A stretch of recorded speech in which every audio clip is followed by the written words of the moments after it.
Hello guys, welcome to Karan Grow channel. This video is the third video of the Win Your Inner Battles book reading series. Today we will be reading What Make You Afraid and Take Responsibility. Let's get started without any delay.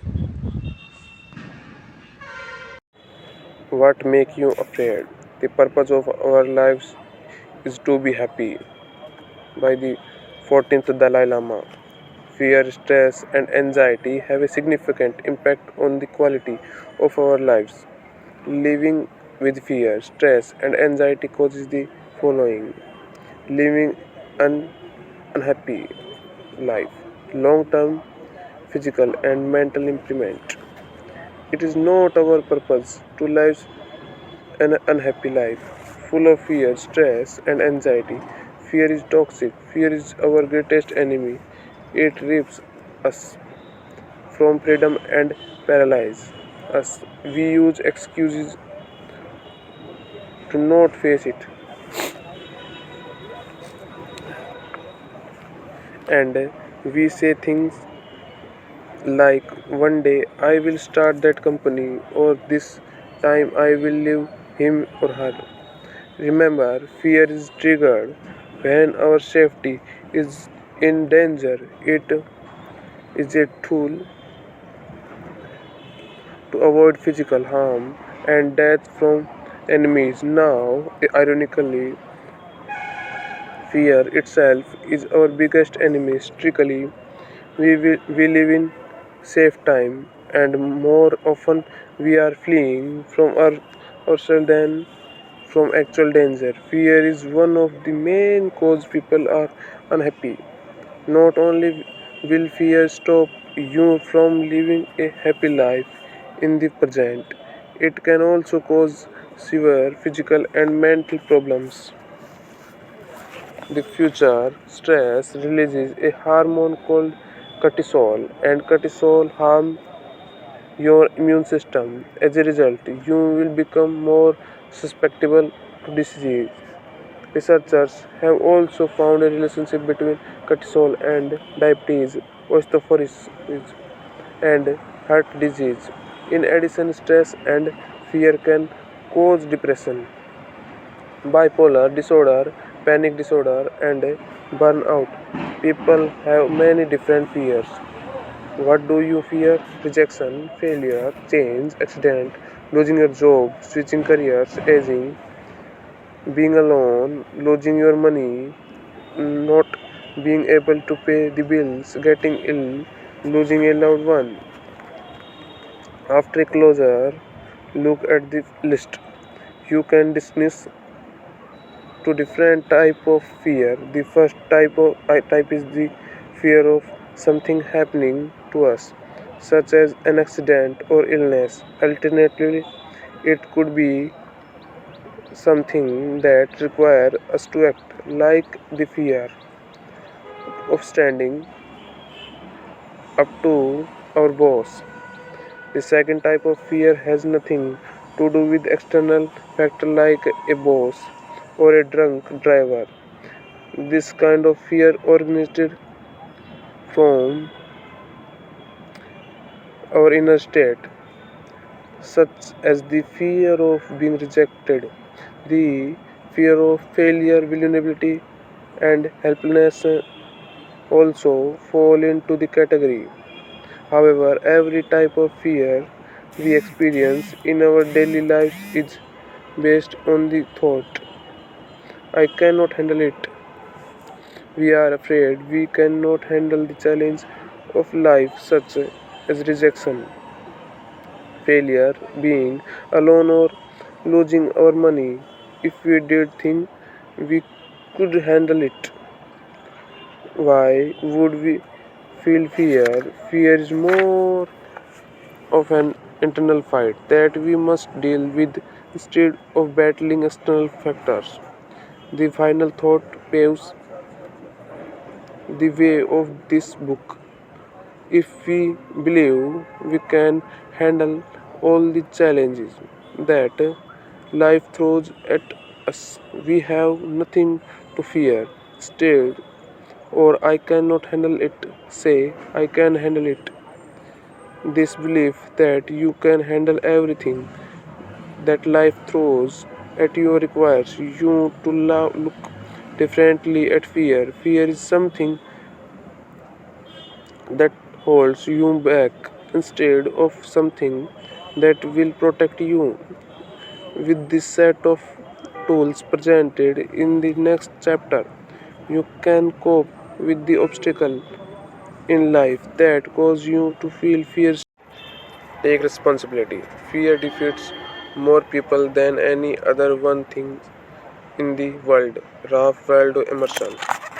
Horrible things will happen to us in the course of our lives. Everyone will or has dealt with the loss of a loved one, losing their job, serious illness, and disabilities.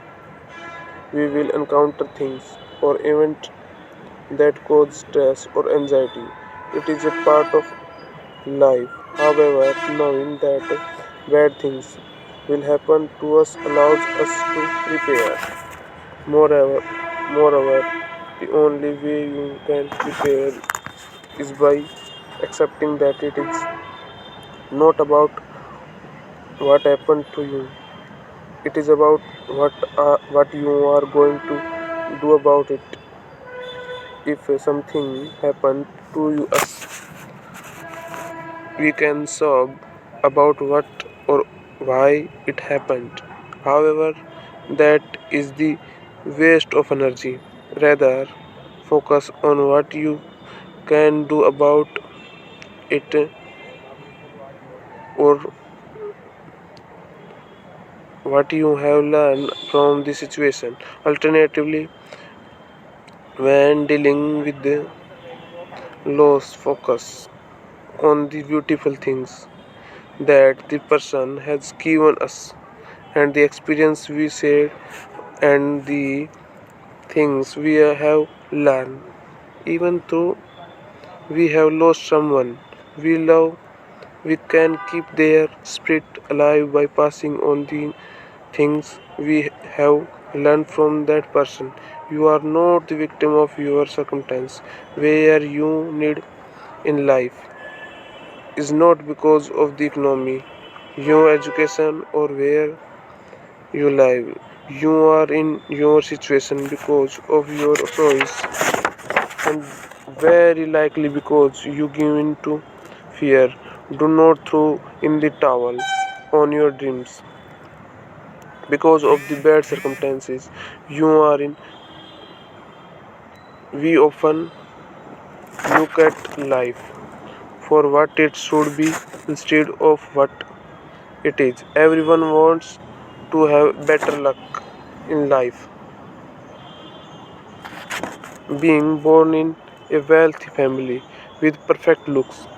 However, we have to live life with the hand that has been dealt to us. We have to take full responsibility for our current situation. You take responsibility by not blaming everyone else for your life. We all do this. We blame the economy, the place we live in, our family members, or our spouse. It is easy to blame someone else.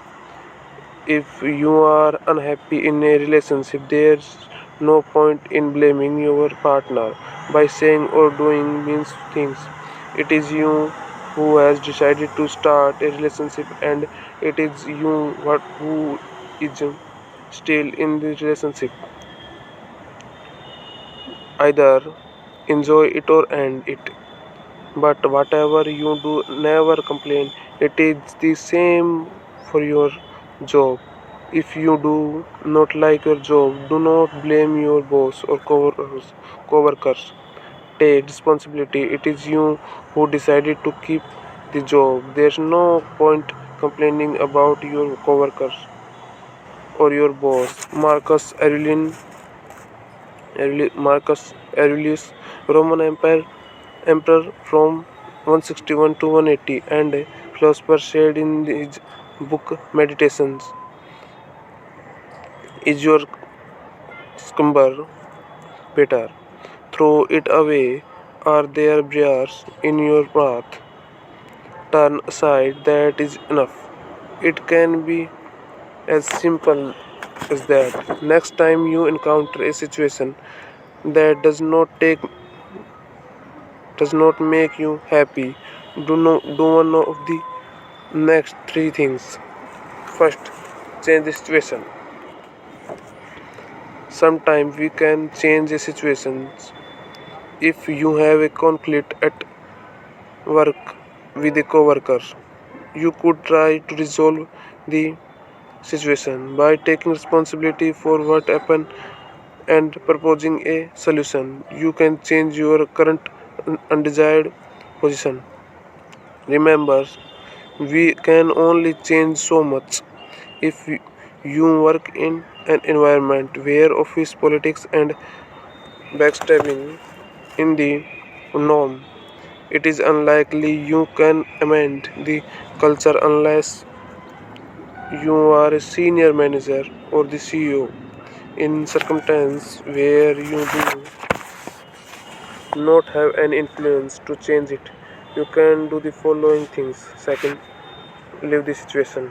If you feel like you are in a situation that you do not like, leave it. For example, is your job making you miserable? Create a plan to leave the job. Do not storm into your manager's office and say, I quit, you bastard.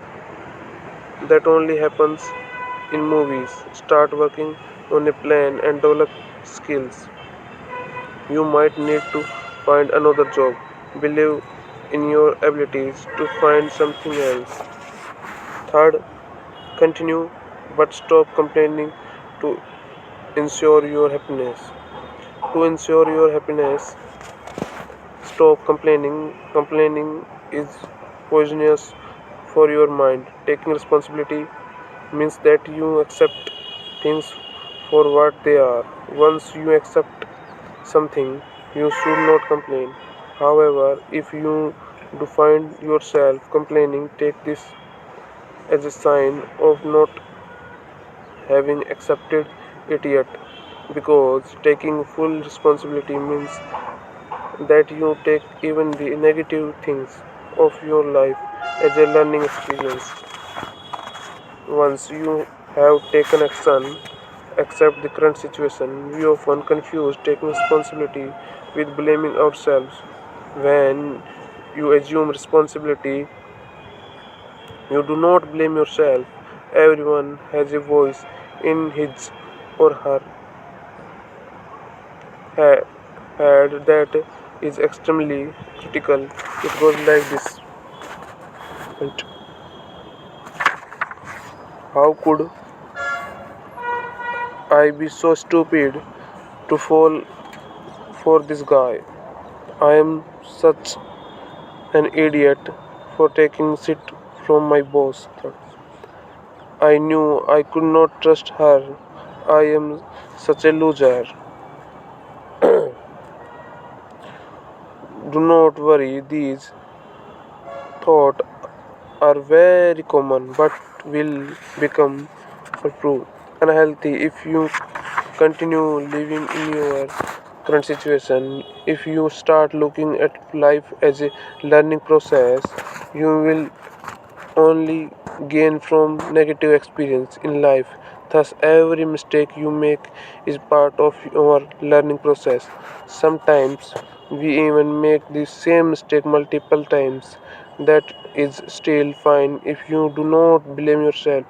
You do not deserve to be punished by yourself. Do not allow your negative thought to hold you back from living on. Most people blame themselves so much that they eventually quit doing stuff. For instance, they stop taking risks and consequently stop growing. If you do that, that means the end of your personal development. Remember, it is not money that make us happy, but progress, and without action There's no progress. Living a stress free life all starts with taking responsibility and required you to not blame yourself. Thanks for watching and share, like, subscribe. Thank you.